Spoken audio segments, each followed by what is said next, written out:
Hello dear students, मैं आप लोगों के लिए मासिक आकलन 2022-23 माह अगस्त कक्षा 8वीं विषय गणित का पेपर लेकर के आया हूँ। पूरा खंड आ जो है आप लोगों के पास में रखेंगे, पूरा हल कराएंगे। और यदि इसका पीडीएफ डाउनलोड करना चाहते हैं तो टेलीग्राम लिंक में लिंक दे दिया गया है, वहाँ से जा कर के डाउनलोड कर सकते हैं, डिस्क्रिप्शन बॉक्स में दिया गया है। और इसका दूसरा पार्ट खंड बा यदि आप लोग नहीं देखे हैं प्रयोजन कार्य तो उसका भी डिस्क्रिप्शन बॉक्स में लिंक दिया गया है, वहाँ से जा कर के देख लेंगे। तो चलिए स्टार्ट करते हैं। उससे पहले एक रिक्वेस्ट, यदि आप नए हैं अभी तक सब्सक्राइब नहीं किए हैं तो सब्सक्राइब कर दीजिए, और वीडियो अच्छा लगता है तो एक लाइक ज़रूर कीजिएगा। चलिए स्टार्ट करते हैं। ये प्रश्न दिया गया है, प्रश्न देख लीजिए। प्रश्न देखने के बाद हम उसका उत्तर सहित जो है हल सहित उत्तर देखते हैं। चलिए, ये 9 प्रश्न खंड आ में है और प्रयोजना कार्य एक प्रश्न प्रयोजना कार्य में है। तो देखते हैं सबसे पहला प्रश्न का उत्तर। वस्तुनिष्ठ प्रश्न है खंड अ में। प्रश्न पहला है, ऋण 24x का वर्ग y धन 30x y का वर्ग धन 6xy में भाग देना है ऋण 6xy का। तो देखिए, इसमें ये बहुपद है और ये एक पद है, तो तीनों में हम ऋण 6xy को हम हल कर भाग देंगे तो ये हो जाएगा 6 चौक 24 और x 2x है ऊपर में, नीचे में 1x है तो 4x बचेगा पहले में। और दूसरा का भाग देंगे तो कितना हो जाएगा, 5 6 5 30 और y बचेगा, अर्थात 5y बचेगा, ऋण 5y। और तीसरा में ऋण 1 बचेगा। तो इस तरह से इसको हम हल करेंगे तो कितना आता है, 4x ऋण 5y ऋण 1 आएगा। ऑप्शन नंबर सी जो है हमारा राइट आंसर है। दूसरा प्रश्न, किसी वृत्त की परिधि को 6 बराबर चाप में बांटा गया, प्रत्येक चाप द्वारा केंद्र पर बने कोण का मान कितना होगा। तो केंद्र का मान कितना हो जाता है, चाप का 360 होता है, और 6 से यदि उसको भाग देते हैं तो एक चाप जो है 60 के बराबर होगा, अर्थात ये ऑप्शन हमारा ए सही होगा। तीसरा प्रश्न है, प्रथम 10 सम संख्याओं का समांतर माध्य कितना होगा। 10 सम संख्याओं को जोड़ेंगे, 2 4 6 8 10 12 14 16 18 और 20। इसको जोड़ते हैं तो कितना होता है, इसका समांतर माध्य बराबर क्या हो जाएगा, प्रेक्षणों का योग बटे प्रेक्षणों की संख्या। तो इसको जोड़ते हैं तो 110 आता है, उसको 10 से भाग देंगे तो कितना आएगा, हमारा 11 आएगा। ऑप्शन नंबर बी हमारा क्या होगा, सही आंसर होगा। अति लघु उत्तरीय प्रश्न है। प्रश्न चौथा को पहले कोष्टक में 2a ऋण 5b गुणित दूसरे कोष्टक में 3a धन 4b को सरल कीजिए। तो ये दो पद का करेंगे, उसके बाद 2a का गुणा हो जाएगा किससे, दूसरे कोष्टक के साथ 3a धन 4b के साथ। फिर ऋण 5b का गुणा हो जाएगा दूसरे कोष्टक के साथ 3a धन 4b के साथ। फिर इसको अलग अलग गुणा करेंगे, 2a का गुणा हो जाएगा 3a से धन 2a गुणित 4b हो जाएगा, ऋण 5b गुणित 3a, और यहाँ पे धन और ऋण का गुणा ऋण हो जाएगा 5b गुणित 4b आएगा। इस तरह से 3 दूने 6 a का वर्ग हो जाएगा, धन 8ab होगा, ऋण 5 तिया 15ab, ऋण 5 चौक 20b का वर्ग। तो आंसर आ जाएगा हमारा 6a का वर्ग ऋण 7ab धन 20b का वर्ग। आप लोगों को समझ में आया गया होगा। पांचवा प्रश्न देखते हैं, दिए गए वृत्त का केंद्र O है तो कोण n का मान ज्ञात कीजिए। ये अर्धवृत्त पर बना हुआ कोण है, तो किसी अर्धवृत्त का कोण कितने का होता है, समकोण होता है, अर्थात 90 अंश का होता है। तो n का मान कितना होगा, ये समकोण है अर्थात 90 अंश का होगा। 2 नंबर का था। प्रश्न छठवां, प्रथम 10 अभाज्य संख्याओं का समांतर माध्य ज्ञात कीजिए। अभाज्य संख्या किसे कहते हैं, वह संख्या जो स्वयं से और 1 से ही भाग जाता है और किसी संख्या से भाग नहीं जाता है, उसे हम अभाज्य संख्या कहते हैं। जैसे 1 3 5 7 11 13 17 19 23 और 29, ये अभाज्य संख्या है। 10 अभाज्य संख्या, तो समांतर माध्य बराबर प्रेक्षणों का योग बटे प्रेक्षणों की संख्या। अब ये सबको जोड़ते हैं, अभाज्य संख्याओं को बटे 10, तो जोड़ते हैं तो 128 आता है, उसको 10 से भाग करेंगे तो कितना आएगा, समांतर माध्य 12.8 इसका आंसर आएगा। क्लियर है। लघुत्तरी प्रश्न में चलते हैं। प्रश्न 7वां, 27 x घात 2 ऋण 42 x घात 4 धन 7x ऋण 11 x घात 3 को ऋण 7 x घात 2 धन 4x से भाग दीजिए। यदि आप लोगों को पेपर पेंसिल में करके बताता तो वीडियो बहुत लंबा हो जाता है, इसलिए मैंने पहले से हल कर लिया है और आप लोगों को PDF के रूप में बता रहा हूँ। तो सर्वप्रथम सबसे पहले क्या करेंगे, भाज्य को हम घात के घटते क्रम में रखेंगे। ये घात के घटते क्रम में नहीं है भाज्य, तो घात के घटते क्रम में रखेंगे। तो पहला क्या हो जाएगा, ऋण 42 x घात 4 ऋण 11 x घात 3 धन 27 x घात 2 धन 7x। इस तरह से हम घटते क्रम में सबसे पहले लिखेंगे।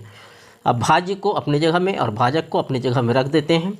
सबसे पहले क्या करेंगे, भाज्य का पहला पद, भाज्य का पहला पद कौन सा है, और भाज्य का पहला पद देखिए ऋण 42 x घात 4 में भाग दे देंगे भाजक का पहला पद ऋण 7 x घात 2 से। तो ये इसको कटाएंगे तो दोनों में ऋणात्मक है, अर्थात ये धनात्मक हो जाएगा। 7 छक्का 42 हो जाएगा, 6 आएगा, और ऊपर में x घात 4 है, नीचे में x घात 2 है, घटा देंगे तो कितना बचेगा, x घात 2 बचेगा। ये हमारा भागफल होगा। इसको हमें भाजक से गुणा करना है। गुणित करेंगे ऋण 7 x घात 2 धन 4x से, तो कितना हो जाएगा, 7 सिक्का 42 धन में ऋण का गुणा ऋण 7 सिक्का 42 और x घात 4 हो जाएगा धन 4 सिक्का 24 x घात यहाँ पे 2 और यहाँ पे 1 3 x घात 3 हो जाएगा। तो इसको हम कहाँ पे लिखेंगे, ये भाज्य के नीचे लिखेंगे 42 x घात 4 धन 24 x घात 3। उसके बाद हम क्या करेंगे, यहाँ पे चिन्ह को क्या कर देंगे, परिवर्तित कर देंगे। ऋण रहेगा तो धन कर देंगे, धन रहेगा तो ऋण कर देंगे। इस तरह से ये दोनों जो है कैंसिल आउट हो जाएगा और इसमें ये 11 x घात 3 ये ऋणात्मक है और ये चिन्ह परिवर्तित किए तो ये भी क्या हो गया, ऋणात्मक हो गया। तो इसको जोड़ देंगे तो कितना हो जाएगा, 35 x घात 3 होगा। अब यहाँ पे 35x ऋण 35 x घात 3 ये भाज्य का पहला पद हो गया और भाजक का पहला पद फिर वही काम करेंगे। भाज्य का पहला पद ऋण 35 x घात 3 भागित भाजक का पहला पद ऋण 7 x घात 2। इसको हम भाग देंगे तो 7 पंच 35 हो जाएगा, 5 आएगा और ऊपर में घात 3 है, नीचे में घात 2 है, 3 में 2 जाएगा, कितना x बचेगा, 1 x बचेगा, अर्थात 5 x हमारा क्या होगा, भागफल होगा। गुणा करेंगे भाजक से ऋण 7 x घात 2 धन 4x से, तो गुणा करेंगे 7 पंचे 35 x घात 3 हो जाएगा, ये 2 लिखा हूँ 3 हो जाएगा, यहाँ पे 2 और ये 3 धन 20 x घात 2 होगा। ठीक है, तो यहाँ पे 35 x घात 3 धन 20 x घात 2। अब इसका भी हम क्या कर देंगे, चिन्ह परिवर्तित कर देंगे। यहाँ ऋण है तो धन कर दिए, यहाँ भी धन है तो ऋण कर दिए। ये दोनों जो है कैंसिल हो जाएगा, एक ऋण है और एक धन है तो, और ये दोनों भी 27 में हम 20 को घटाएंगे, कितना बचेगा, 7 बचेगा, 7 x घात 2 बचेगा।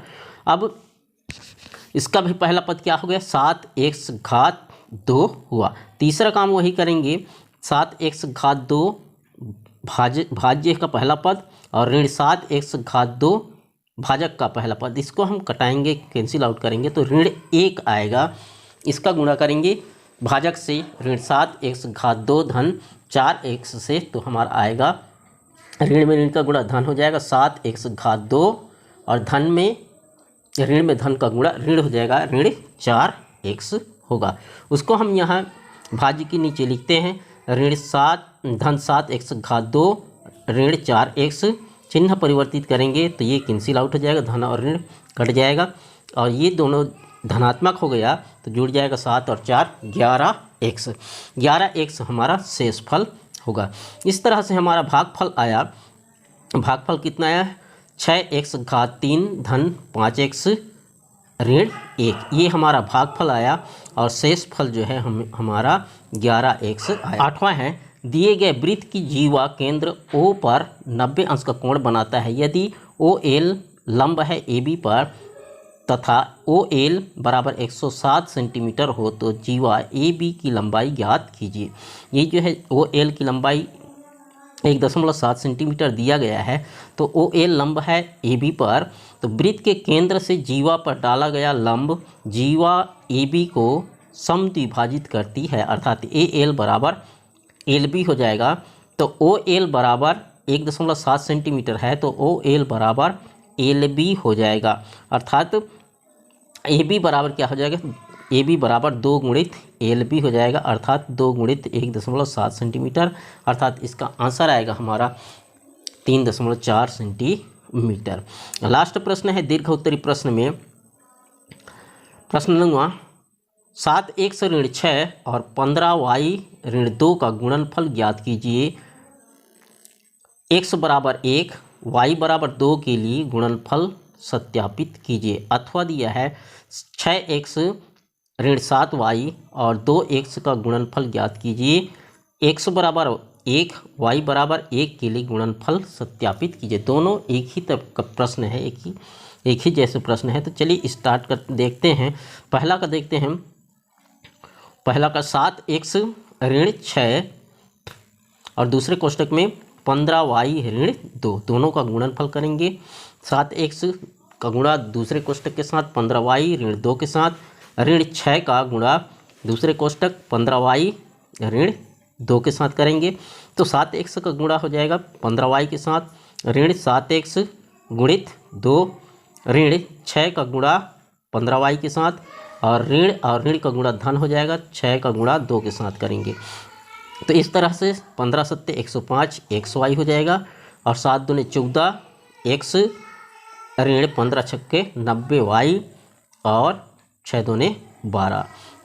तो हमारा राइट साइड में आ गया 105 xy ऋण 14x ऋण 90y धन 12, किसका 7x ऋण 6 और 15y ऋण 2 का गुणनफल आया। तो यहाँ पे मान रख देंगे x बराबर 1 और y बराबर 2 का मान रखने पर यहाँ पर 7x की जगह में 1 रख दे, 7 गुणित 1 ऋण 6 बरा, और दूसरे क्वेश्चन में 15 गुणित 2 ऋण 2। अब इधर लेफ्ट साइड का हम हल करते हैं तो 7 में 6 घटेगा तो 1 बचेगा, और 15 दूने 30, 30 में 2 घटेगा तो 28 बचेगा, 28 और 1 का गुणा करेंगे तो 28 आएगा। इधर राइट साइड में देखते हैं 105 गुणित 1 गुणित 2, x और y का मान रख दिए हैं, तो ऋण 14 गुणित 1 की जगह में हमने 1 रख दिया, और ऋण 90 गुणित 2, y का मान है 2 गुणित 12। अब इसको हम गुणा करेंगे तो 105 गुणित 1 गुणित 2 का हम करेंगे तो इसका कितना आ जाएगा 210 आएगा, और 14 एकम 14 और 90 दूने 180 धन 12।